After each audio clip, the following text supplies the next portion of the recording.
Well, Kelly, great to be with you. And I think just listening to you talk to your colleagues a moment ago about President Biden trying to secure his legacy, set the Mm. agenda in foreign policy up until his last day in office. President Trump, at least on trade and immigration policy, has already seized control of those agendas. And I Mm. think loud and clear, he has broadcast his opening move in what is always a trade negotiation, whether you put on tariffs or not, or threaten to put on tariffs, it is intended at least to extract some sorts of concessions from trade partners. In this case, the surprise is that it has come now, I think. And the surprise is that, or what is not clear, is exactly what he hopes to get in return. I'll just say one quick thing. Framing it in terms of a national security threat, as the president-elect has done, I Hmm. think gives him some leeway, legally at least, to impose tariffs without a lot of extra congressional authorities to do so. So that may be part of what he is thinking right now. What we don't really know is, again, what he hopes to secure.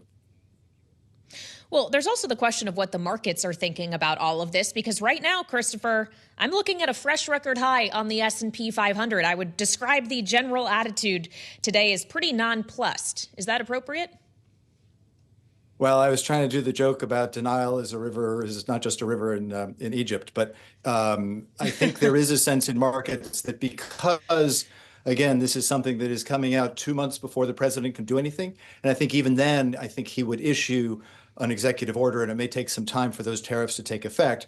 We'll know much more in the next 2 months how Mexico, Canada, and China may respond to this.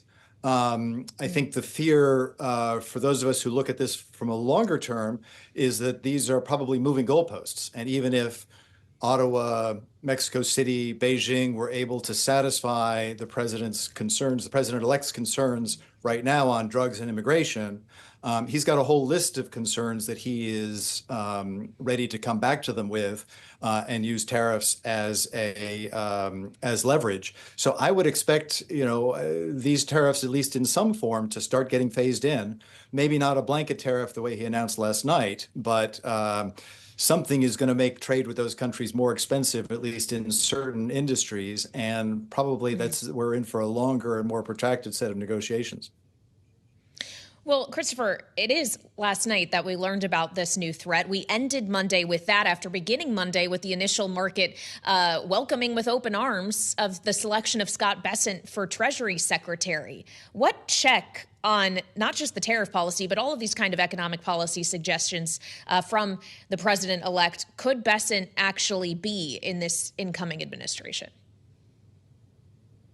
Well, the president is the president, and the secretary is just the secretary. I think Scott Yeah. Bessent is obviously a very experienced, market savvy investor who can at least give the president advice on how markets will react to certain things that he is doing. And the president obviously does care about that because he talks about certainly the stock market as one of the measures of his success or the success of his presidency.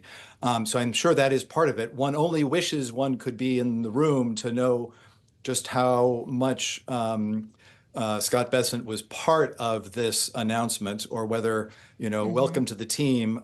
This is our first move, and whether he's going to be trying to catch up with the president Yeah. and the trade agenda. But we'll have to see how that plays out. As you recall, Secretary Mnuchin was a moderating Hmm. impact on a lot of the trade tariff agenda in President Trump's first term.